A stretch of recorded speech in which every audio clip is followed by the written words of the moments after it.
तो गाइस अस्सलाम वालेकुम। तो गाइस ये रही हमारी 8.4 एग्जांपल। तो गाइस ये कह लें कि 8.3 की तरह ही है, लेकिन जैसा कि आपको पता है हमारी हिस्ट्री हम अगर देखते हैं तो हिस्ट्री में हर एक चीज़ एक्यूरेट से एक्यूरेट होती चली गई। यानी एक चीज़ पे जैसे हमारे मोबाइल्स हैं, मोबाइल्स पे वर्क हुआ तो हमारा जो बिगर से बिगर कंप्यूटर होता था, कंप्यूटर टाइप माइक्रो प्रोसेसर, बड़े बड़े हमारे पास प्रोसेसर मॉनिटर होते थे, उनको छोटे से छोटा करके एक्यूरेट कर दिया गया। अब आप चेक कर सकते हैं हमारे मोबाइल्स की रैम इतनी ज़्यादा कि वो कंप्यूटर से भी फास्ट चलने की अहमियत रखते हैं। तो लिहाजा उसी तरह से जो हमारे इलेक्ट्रिसिटी में अगर हम आते हैं इलेक्ट्रिकल इंजीनियरिंग में, तो उनके भी हर एक कंपोनेंट पे वर्क किया गया ताकि वो एक्यूरेट से एक्यूरेट हो सकें। तो ये हमारा यूलर मेथड आ जाता है, यानी यूलर मेथड है प्रीवियस मेथड का बाप, इस तरह से समझ लें। यानी इसने थोड़ा इजी कर दिया इस चीज़ को। यूलर मेथड क्या कहता था गाइस? वो कहता था कि जो हमारे पास काज ओमेगा टी होता है वो रियल पार्ट होता है हमारे पास, ठीक है, वो रियल पार्ट होता है जिसकी वैल्यू हम रखते हैं ई की पावर जे ओमेगा टी। और जो साइन ओमेगा टी होता है वो एक इमेजिनरी पार्ट होता है जिसकी वैल्यू हम रखते हैं ई की पावर जे ओमेगा टी। दोनों बराबर तो ई की पावर जे ओमेगा टी के बराबर ही हम रखेंगे, लेकिन थोड़ा सा यहाँ पे कह लें फ़र्क आ जाएगा, ठीक है। तो अगर हम अब यहाँ पे आते हैं तो हमें इस दफ़ा आई टी को पता किसके बराबर रखना पड़ेगा। अब हम सवाल की तरफ आने लगे हैं। लेट हमने कर लिया आई टी। जैसा कि मैंने आपको बताया था यहाँ पे करंट की मैग्नीट्यूड और वोल्टेज की मैग्नीट्यूड शुरू में पाई जाती है। आगे काज इंटू ई की power J omega T plus five. आपको पता है इसमें हमने कुछ एंगल ऐड किया था फाइव। तो ये आ गया इसकी स्टेटमेंट। अब हमने लगाना फिर से इसके ऊपर केवीएल। तो ये माइनस के पोल में से एंटर की तो ये हमारे पास आ गया माइनस वी एम काज ओमेगा टी। अभी तो हम काज ओमेगा टी लिखते हैं, बाद में जो चेंजिंग लानी है मैं आपको बताता हूँ। आगे जाके आ गया आई टी आर। इसके वोल्टेज की बात करें तो ये बराबर होते हैं L into derivative of current according to time is equal to zero. KVL यानी लूप एनालिसिस लग गया।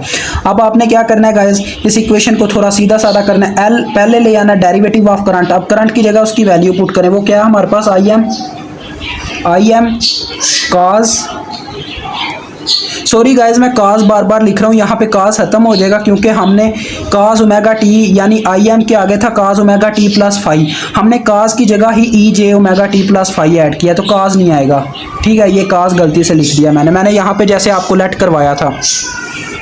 तो यहाँ पे सीधा साधा बस लिखा जाएगा ई J omega T plus five.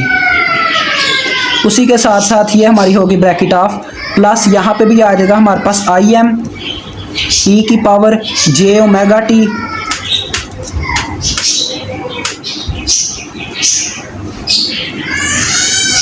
Plus five, ठीक हो गया। और साथ में आ गया रेजिस्टर। अब आगे हम चलते हैं। तो गाइस हमारे पास ये जो वी एम काज ओमेगा टी है इसको उठा के आपने ले चलना है दूसरी जानिब। तो जैसा कि आपको पता है मैं काज ओमेगा टी की जगह क्या पुट कर रहा हूँ, ई जे ओमेगा टी। तो अब आपने लेना है इसका डेरिवेटिव। तो हमारे पास क्या आ जाएगा, देखें आई एम तो एक कांस्टेंट है वो पीछे चला जाएगा, डेरिवेटिव आएगा ई की पावर जे ओमेगा टी का। तो ई एक दफ़ा वैसे का वैसे लिखा जाता है, ठीक है। और फिर बाद में होता है डेरिवेटिव इसकी अंदर वाली रकम का। तो उसमें से हमारे पास अगर हम डेरिवेटिव लेते हैं इस चीज़ का तो गाइस इसका डेरिवेटिव मैं आपको साइड पे करके दिखाता हूँ। जे तो पीछे रहेगा, डेरिवेटिव आ जाएगा ओमेगा ओवर टी का, तो ओमेगा भी पीछे आ जाएगा, डी टी से कैंसिल होकर हमें दे देगा जे ओमेगा। और बात रही फाई का, क्या होगा फाई गाइस अभी डेरिवेटिव टाइम के लिहाज से हो रहा है तो फाई एक कांस्टेंट होगा उसके लिए, तो वो इसको जीरो कर देगा, यानी आएगा जे ओमेगा प्लस जीरो, तो उसको हम इग्नोर कर देंगे। तो ये हमारे पास आ गई इक्वेशन। अब आगे की बात करें तो ये तो वैसे की वैसे ही आ जाएगी। आर शुरू में ले आते हैं, आर आई एम ई की power J omega T plus five. उसी के साथ साथ हमारे पास बराबर आ गया वी एम ई की पावर जे ओमेगा टी। अब गाइज आप क्या करें, इसको थोड़ा सीधा लिख लें, जे ओमेगा एल आई एम। अभी मैं आपको यहाँ पे काम करवाने लगा। देखें गाइज सब के अंदर जे ओमेगा टी कॉमन है, यानी यहाँ पे भी ई की पावर जे ओमेगा टी मौजूद है, यहाँ पे भी मौजूद है, यहाँ पे भी मौजूद है, ठीक है। तो हम क्या करेंगे गाइज, ये होल था हमारे पास, हम गाइज इस तरह से कुछ करेंगे कि हम सब ई जे ओमेगा टी हम लिखेंगे जैसा कि आप एज वी नो डैट मैं आपको लिख देता हूँ, चलें आप ये ना बोलिएगा कि मैथ ब्रांड ने बताया ही नहीं है। ई जे ओमेगा टी कॉमन, यानी कॉमन है फॉर ऑल फैक्टर, सब फैक्टर के लिए, लिहाजा वो कैंसिल हो जाएगा। ठीक है, बस इतनी लाइन लिखें और आप इक्वेशन लिखते हैं जो मैं ऊपर लिखने लगा। तो आई एम ई की पावर देखें, ओमेगा टी तो कैंसिल हो गया, पीछे क्या रह गया जे फाई, और यहाँ पे R I M E J phi, और ये वैसे ही पूरा टोटली कैंसिल हो गया, तो वी एम बच गया। अब गाइज आप इसमें से क्या करें, I M E J phi common ले लें, अंदर हमारे पास क्या आ जाएगा, हमारे पास आ जाएगा R plus J omega L is equal to V M. तो हमारे पास आ गया I M E J phi is equal to V M divided by R plus J omega L. ठीक होगा गाइज। अब गाइज अगर हम आई एम यहाँ से निकालना चाहें, आई एम निकालना चाहें इसमें से, तो आई एम का मतलब होता है इस चीज़ की मैग्नीट्यूड लेना, तो वो बराबर किसके होगी, आपने क्या करना है गाइज, सब का स्केयर ले लेना और उसका अंडर रूट ले लेना, यानी सब नंबरों का स्केयर। तो देखें गाइज अगर हम इन सब का स्केयर लेते हैं तो हमारे पास वी एम स्केयर आएगा, जब उसका हम अंडर रूट लेंगे मैग्नीट्यूड इसी तरह से निकलती है, जब हम उसका अंडर रूट लेंगे तो वो वी एम ही रह जाएगी। तो डिवाइड अगर हम करते हैं तो ये आ जाएगा आर स्केयर, जितने भी नंबर है सबका स्केयर, जे खत्म हो जाएगा, जे एक कम्प्लेक्स पार्ट है, आयोटा होता है, उसका स्केयर लिया जाए तो वो बिल्कुल खत्म हो जाता है, पीछे रह जाएगा ओमेगा स्केयर एल स्केयर, और जब लेंगे हम अंडर रूट ऊपर भी वी एम स्केयर ही होगा, जब हम लेंगे दोनों का अंडर रूट अलग-अलग से। अब दोनों के दरमियान में प्लस है, ये तो अंडर रूट कैंसिल नहीं हो सकता, लेकिन ऊपर वाला कैंसिल हो जाएगा। तो आई एम की वैल्यू आ जाएगी हमारे पास V M divided by under root R square plus omega square L square. ठीक है, ये एक कानून है।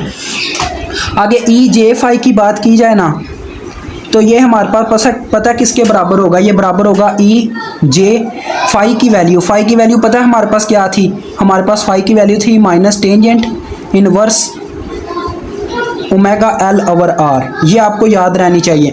पता क्या बात है गाइज, ये अब मैं आपको बताता हूँ, मैंने इस तरह से वैसे ही लिख दिया, आप बोलेंगे यार इसने तो हमें कुछ बताया नहीं, कहाँ से आगे याद रखने वाली बात है। पता क्या चीज़ है, ये कैलकुलेटर का असूल है, पोलर को जब रेक्टेंगुलर में कन्वर्ट करते हैं तो वो हमें कोई ना कोई एंगल देता है। अब इसकी तो एंगल की तो बात ही नहीं चल रही, यहाँ पे थ्योरेटिकल बात चल रही है, तो ये चीज़ आपने याद रखनी है। ठीक है, अब प्ले लिस्ट जो आपको इसकी मिलेगी उसके अंदर मैंने पोलर टू रेक्टेंगुलर का कह लें कन्वर्जन का कंसेप्ट दिया हुआ, उसको लाजमी आपने देखना है। 3 वीडियोज़ हैं, तो तीनों में आसानी मैंने क्रिएट की हुई है, तो वो लाजमी देख लेनी है।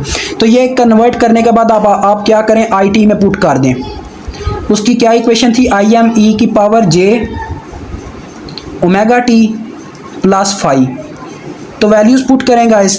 अब देखें आई एम की value V M divided by under root R square plus omega square L square, और ई की पावर जे ओमेगा टी की जगह उसकी वैल्यू पुट कर दें। ओमेगा टी की क्या वैल्यू है हमारे पास, ओमेगा टी तो वैसे का वैसे ही है, माइनस फाई की वैल्यू पुट कर दें। फाई की क्या वैल्यू है, tangent inverse W L over R. ठीक है, ये हमारे पास आ गया इसका आंसर। तो देखें गाइस यूलर ने कितनी एक्यूरेसी लाई, उसने इतना छोटा मेथड ले आया कि जहाँ पे हमारा प्रीवियस एग्जाम्पल जो है वो 2 पेजेस पे मुकम्मल होती है, ये 1 पेज पे ही मुकम्मल होगी। तो इतनी एक्यूरेसी उसने क्रिएट की। अभी तो मैंने काफ़ी लंबा मतलब इसका एक्सपेरिमेंट आपको करके दिखाया, वैसे तो ये काफ़ी छोटा है।